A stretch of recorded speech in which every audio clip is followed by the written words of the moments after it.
dengan bagaimana perjalanan isbat yang akan dijalankan pada minggu ini dan minggu depan.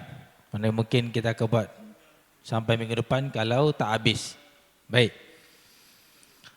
Untuk anak-anak semua, isbat akan dijalankan mengikut halaqah.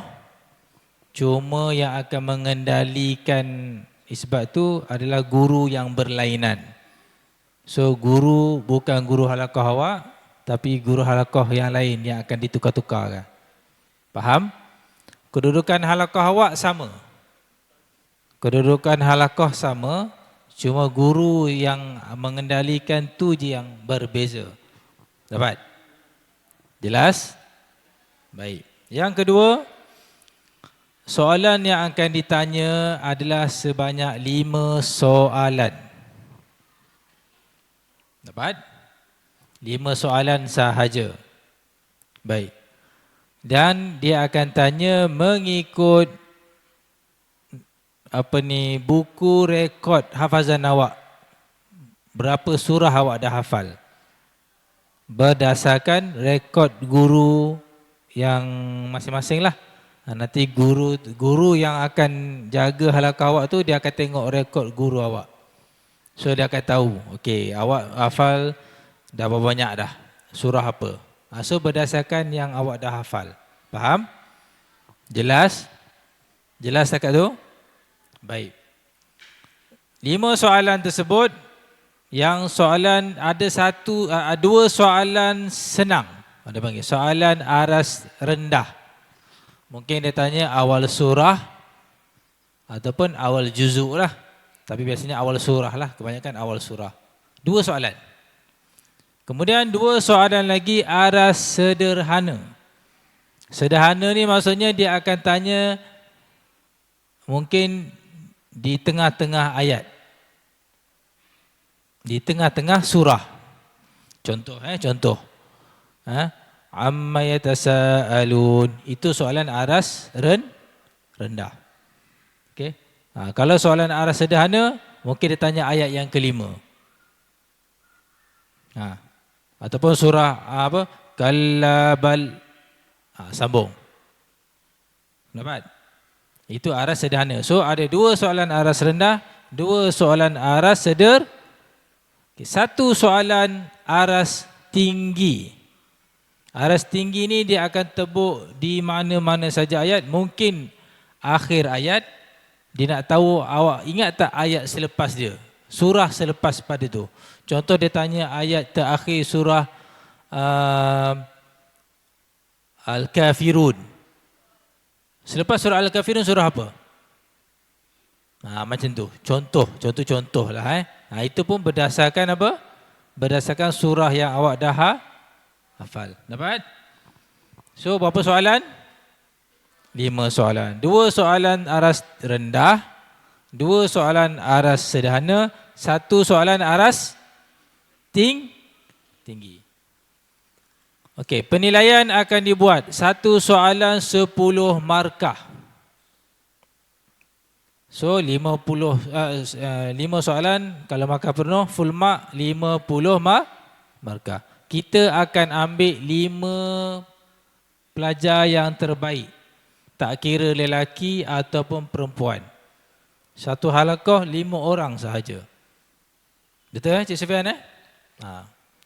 Bagi yang dapat tempat pertama akan dapatlah sedikit sagu hati daripada pihak sekolah sebanyak RM30.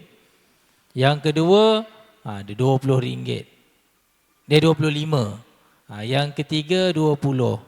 Yang keempat 15. Yang kelima 10. Okey? Boleh? Dapat? Jelas? Ada apa-apa soalan nak tanya? Boleh angkat tangan. Boleh tanya.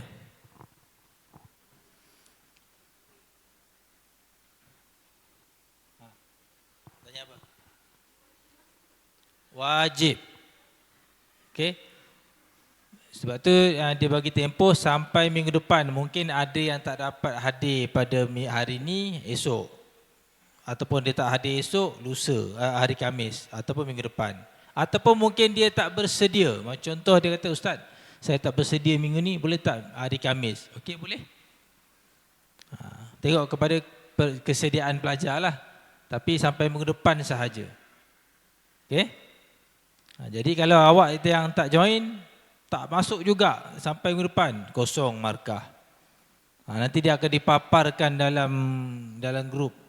Nanti awak tengok awak kosong dapat. Takkanlah kosong. Okey? Boleh? Okey, apa lagi nak tanya? Cepat. Ya, Anas.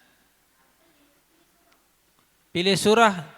Maksudnya nak tanya, okey Ustaz, saya nak Ustaz tanya soalan sekian. Tak boleh. Surah berdasarkan guru halaqah yang akan tentukan. Maksudnya berdasarkan awak hafal surah apa, tapi dia akan bagi tahulah. Okey. Soalan pertama daripada surah contoh An-Naba. Tapi nak tebuk kat mana dia tak bagi tahu. Dapat Anas? Mungkin dia boleh beritahu, okey, standby soalan yang kedua daripada surah Yasin. Tapi daripada surah ayat mana dia tak bagi tahu. Itu namanya tebuk. Tapi boleh bagi tahu surah, boleh. Tak ada masalah. Okey? Okey, apa lagi nak tanya? Nampak dah faham dah tu? Dah bersedia dah? Jadi hari ini kita bagi peluang lagi untuk kamu settlekan murajaah. Jadi kita mungkin mulakan esok esok. Okey, boleh? Esok bermula. Jadi siapa dah selesai esok, dia tak perlulah ditanya lagi hari Khamis dan minggu depan. Dia dah settle dah lah. Selagi yang tak settle tu akan ditanya. Okey, dapat? Okey. Ada pertanyaan? Okey, saya serahkan kepada Cik Sufian untuk ada penambahan. Okay. Assalamualaikum semua. Saya nak tanya Kak Min ni mana ada darjah 456, angkat tangan. 456 sekolah menengah. Untuk makluman semua, isbat ni akan dikira untuk markah PHSK lah. So PHSK ni untuk 456 dan juga sekolah menengah. Kita akan ikut tahun, contoh tahun 6. Kita akan ambil 5 orang pelajar lelaki, 5 orang pelajar perempuan. Pelajar yang dapat nombor 1 tu, dia akan dapat 8 markah PHSK. Akan diambil kira dalam markah PHSK. Kalau nombor 2, dia akan dapat 7 dan berikutnya. Sebab dalam yang ditentukan oleh KPM, Kementerian Pendidikan Malaysia, dia ada 5 nombor sajalah. 1 sampai 5. So saya memang galakkan semua dalam halakah nanti dapat duit. Dalam halakah tu, dalam halakah tu kita akan pilih 5 orang. 5 orang. Yang dalam halakah kita kasih duit, yang dalam tahun dan tingkatan tu kita akan kasih sijil. Sijil ni masuk markah PHSK lah. Untuk darjah 1, 2, 3 kita kasih sijil dulu walaupun tak masuk markah PHSK. So saya pesankan supaya buat yang terbaik, niatkan dapat pahala ni, niatkan untuk ibu ayah semua. Boleh? Boleh tak semua? InsyaAllah. Okey, terima kasih Cik Sufian atas penerangan. Okay, jadi untuk semua boleh masuk halaqah masing-masing. Boleh buat persediaan untuk isbat pada hari esok. Okey, dipersilakan. Sekian wabillahi taufiq wal hidayah. Assalamualaikum warahmatullahi wabarakatuh.